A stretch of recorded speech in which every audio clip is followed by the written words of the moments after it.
నమస్తే, నేను Vamshi. Welcome to news chips. భారత్కు ఒలింపిక్ పథకం తీసుకురాగల 5 అమ్మాయిల గురించి ఇప్పుడు యావత్ ప్రపంచము చర్చించుకుంటుంది. ముఖ్యంగా భారతదేశంలో వీరి గురించి పెద్ద ఎత్తున చర్చ జరుగుతుంది. ఆ 5 ఎవరు, ఏ స్థానాల్లో వారు పథకాలు తీసుకొచ్చే అవకాశం ఉంది, ఈ మహిళా శక్తి కనుక పథకాలు తీసుకొస్తే రానున్న రోజుల్లో మరింత మంది మహిళా అథ్లెట్లను భారత్ చూడబోతుందా అనేది మనం ఈ వీడియోలో తెలుసుకునే ప్రయత్నం చేద్దాం. ఈసారి భారత్ పథకాల సాధనలో మహిళా శక్తి కీలకం కానుంది. వారిలో వెయిట్ లిఫ్టర్ మీరాబాయ్ చాను గురించి మనం ప్రథమంగా చెప్పుకోవాలి. గత 2 ఒలింపిక్స్లో పతకాలు సాధించిన PV Sindhu, boxer Nikhat Zareen, wrestler Antim Panghal, shooter Kaur Mirabai Chanu వీళ్ళందరూ ఉన్నారు. ఈసారి ఒలింపిక్స్లో పాల్గొంటున్న వెయిట్ లిఫ్టర్లలో మీరాబాయ్ చాను కంటే మెరుగైన ప్రదర్శన చేసిన వెయిట్ లిఫ్టర్ కేవలం ఒక్కరే ఉన్నారు. అందుకే వరుసగా 2సారి ఒలింపిక్ పథకాన్ని కైవసం చేసుకునేందుకు మీరా పోటీ పడుతోంది. టోక్యో ఒలింపిక్స్లో రజత పథకం సాధించిన మీరాబాయ్ గాయం కారణంగా హంగ్స్లో పథకం సాధించలేకపోయింది. ఏషియన్ గేమ్స్ తర్వాత ఢిల్లీ ఎయిర్పోర్ట్కు వీల్ చైర్లో వచ్చినప్పుడు ఆమెకు స్వాగతం పలికేందుకు అక్కడ ఎవరూ లేరు. ప్యారిస్ ఒలింపిక్స్ నుంచి తిరిగి వచ్చేప్పుడు తన మెడలో పథకం ఉండి తీరాలని అప్పుడే ఆమె నిర్ణయించుకుందట. భారత్లో ఎక్కువ విజయాలు నమోదు చేసిన మహిళా వెయిట్ లిఫ్టర్ కూడా మీరాబాయ్ చానుయే. ఒలింపిక్స్లో రజత పథకంతో పాటు వరల్డ్ ఛాంపియన్షిప్లో స్వర్ణం, రజతం, కామన్వెల్త్ క్రీడల్లో స్వర్ణ పథకాలు సాధించింది మీరాబాయ్. తన గ్రూప్లోని 12 మంది వెయిట్ లిఫ్టర్లలో 200 కిలోల మార్కును అధిగమించింది మీరాబాయ్ ఒక్కరే. స్నాచ్లో 90 కిలోలు, క్లీన్ అండ్ జెర్క్లో 115 కిలోలతో మొత్తం 205 కిలోలు లిఫ్ట్ చేస్తుంది మీరాబాయ్. ఈ పర్ఫార్మెన్స్తో పథకం ఖాయమనే చెప్పవచ్చు. స్నాచ్ ప్రదర్శనలో మరో 5 కేజీల మేర వెయిట్ పెంచుకోగలిగితే స్వర్ణ పథకం కూడా సాధించే అవకాశం ఉందంటున్నారు క్రీడాభిమానులు. ఇక పివి సింధు గురించి మాట్లాడుకుందాం. పివి సింధు ఒలింపిక్స్లో భారత్కు రజతం, కాంస్య పథకాలు సాధించి పెట్టిన ఏకైక క్రీడాకారిణి. ప్రతిష్టాత్మక టోర్నమెంటుల్లో అత్యుత్తమంగా రాణించే క్రీడాకారిణిగా ఆమెకు ఒక ప్రత్యేక గుర్తింపు కూడా ఉంది. పివి సింధు ప్రస్తుతం తన బెస్ట్ ఫామ్లో లేదనడంలో ఎలాంటి సందేహమూ అవసరం లేదు. కొద్ది కాలంగా గాయాల బారిన పడ్డమే అందుకు కారణం. అయితే బీడబ్ల్యూఎఫ్ సర్క్యూట్లో మంచి ఫామ్లో ఉన్న సింధుకి ఒలింపిక్స్లో బెస్ట్ పర్ఫార్మెన్స్ చేయడం పెద్ద విషయం కాకపోవచ్చు. ఇక 2024లో సింధు విజయాల సగటు 62.5%గా ఉంది. 2016లో జరిగిన రియో ఒలింపిక్స్లో 21 ఏళ్ల వయసులో రజత పథకం సాధించిన మొదటి షట్లర్గా నిలిచింది సింధు.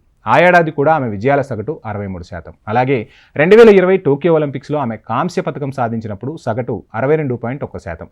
సింధు వ్యూహాలకు పదును పెడుతున్నట్లు ఆమెకు మెంటర్గా వ్యవహరిస్తున్న ప్రముఖ షట్లర్ ప్రకాష్ పదుకునే చెప్పారు. ఏ సమయంలో ఎలాంటి షాట్ ఆడాలనే దానిపైన విజయం ఆధారపడి ఉంటుందని, ఎప్పుడు స్మాష్ ఆడాలి, ఎప్పుడు వ్యాలీ చేయాలి, ఎప్పుడు డ్రాప్ షాట్ ఆడాలి వంటి వాటిపై శిక్షణ ఇస్తున్నట్లు ప్రకాష్ చెప్పారు.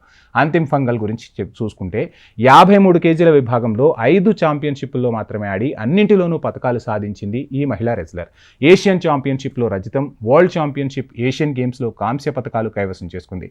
ఈ కేటగిరీ నుంచి వినేష్ పోగట్ వంటి రెజ్లర్లు తప్పుకోవాల్సి రావడంతో ఫంగల్ ఈ కేటగిరీలో ఆధిపత్యం కొనసాగిస్తోంది. ఇక ప్యారిస్లో స్వర్ణ పథకం గెలవాలంటే ఆమె జపాన్ రెజ్లర్ అకారి పుజైనామిని ఓడించాలి. అకారి 130కి పైగా బౌట్లలో అజేయంగా నిలిచింది. అంతిమ్ను రెజ్లర్ను చేసేందుకు ఆమె తండ్రి రామ్ నివాస్ తన భూమితో పాటు ట్రాక్టర్ కారును కూడా అమ్మేశారు. ఆమె కూడా తన తండ్రి త్యాగాన్ని వృధా పోనివ్వలేదు.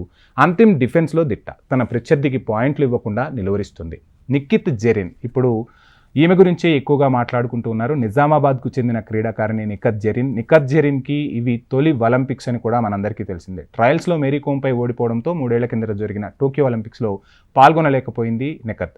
గత 3 ఏళ్లలో దేశంలోనే నెంబర్ 1 బాక్సర్గా ఎదిగింది. నిఖత్ ఇప్పటి వరకు వరల్డ్ ఛాంపియన్షిప్లో 2 స్వర్ణ పథకాలు, కామన్వెల్త్ గేమ్స్లో స్వర్ణంతో పాటు ఏషియన్ గేమ్స్లో కాంస్య పథకాన్ని సాధించింది. ఒలింపిక్స్లో ఆ లోటును భర్తీ చేసే అవకాశం అయితే కనిపిస్తుంది. 2022 నుంచి నిఖత్ బెస్ట్ పర్ఫార్మెన్స్ చేస్తుంది. అప్పటి నుంచి ఫ్లైవెయిట్ విభాగంలో కేవలం 2 మ్యాచ్ల్లో మాత్రమే ఆమె ఓడిపోయింది. తన కళ నెరవేర్చుకోవడానికి ప్యారిస్కు వచ్చినట్లు నిఖత్ పోస్ట్ చేసింది. అమ్మాయిలను బాక్సింగ్ చేయించడానికి ఒప్పుకొని వాతావరణంలో పెరిగిన నిఖత్ తన తండ్రి ప్రోత్సాహంతో ఆటలో అత్యుత్తమంగా రాణిస్తుంది. విమర్శలను పట్టించుకోకుండా తన కుమార్తెను బాక్సర్గా చూసేందుకు ఆమె తండ్రి మహమ్మద్ జమీల్ చేసిన ప్రయత్నం నిజంగా అభినందనీయమే. ఆ ప్రయత్నమే ఇప్పుడు ఒలింపిక్స్లో స్వర్ణ పథకాలు సాధించిన బాక్సర్ల జాబితాలో చోటు దక్కించుకునేందుకు కారణమవుతుంది. ఇక మరో ఆట చూస్తే సిపత్ కౌర్ గత టోక్యో ఒలింపిక్స్లో భారత షూటర్లు రాణించలేకపోయారు. అయితే అది కౌర్పై ప్రభావం చూపే అవకాశం అయితే లేదంటున్నారు. ఎందుకంటే ఆ జట్టులో అప్పుడు ఆమె లేదు. గత ఏషియన్ గేమ్స్లో స్వర్ణ, రజత పథకాలు సాధించి సిఫత్ ముందుకు దూసుకొచ్చింది. గత ఏడాది 50 మీటర్ల 3 పొజిషన్ రైఫిల్ ఈవెంట్లో 469.6 పాయింట్లతో బ్రిటన్కు చెందిన సియానడ్ పేరిట ఉన్న ప్రపంచ రికార్డును బద్దలు కొట్టి కౌర్ కొత్త రికార్డు సృష్టించింది. నీలింగ్లో 154.6, ప్రోన్లో 157.9, స్టాండింగ్ ఈవెంట్లో 157.1 పాయింట్లు సాధించింది. సిపత్ కౌర్ యాదృచ్ఛికంగా షూటింగ్లోకి వచ్చిందని అంటుంటారు. తన కజిన్ షికోనో కూడా షూటర్. 9 ఏళ్ల వయసు నుంచే తన కజిన్తో కలిసి షూటింగ్ రేంజ్కు వెళ్తుండేది. అలా క్రమంగా ఆమె షూటింగ్ వైపు ఇష్టం పెంచుకుంది. ఒకవైపు షూటింగ్ చేస్తూనే డాక్టర్ కావాలనుకుంది సిపత్. నీట్ పరీక్షలో పాస్ అయి ఫరీద్కోటలోని జీజీఎస్ మెడికల్ కాలేజీలో అడ్మిషన్ కూడా పొందింది. కానీ షూటింగ్పై మరింత శ్రద్ధ పెట్టేందుకు వైద్య విద్యను వదిలేసి ఆటపైనే పూర్తిగా దృష్టి కేంద్రీకరించింది. మెరుగ్గా రాణించాలంటే ఒత్తిడికి దూరంగా ఉండాలని సిఫత్ అంటోంది. నేనెప్పుడూ ఒత్తిడిని దరిచేరనీయనని, అందుకే మెరుగైన ఫలితాలు సాధించగలుగుతానంటుంది ఆమె. ఈ 5 మహిళలు కూడా ఖచ్చితంగా పతకాలు సాధించాలి. దీనివల్ల మనం ఏదైతే వీడియో స్టార్టింగ్లో చెప్పుకున్నామో వీరిని చూసి మరికొంతమంది మహిళలు ముందుకు రావాలి, అథ్లెట్లుగా ప్రపంచ స్థాయిలో రాణించి భారతదేశానికి ఒక మంచి పేరు తీసుకురావాలి. భారత నారీ శక్తి ఎంత బలమైనదో ప్రపంచానికి ఖచ్చితంగా చూపే రోజులు త్వరలోనే ఉన్నాయంటున్నారు క్రీడాకారులు, క్రీడా విశ్లేషకులు. ఇది ఇవాల్టి news chips. Please subscribe HM TV.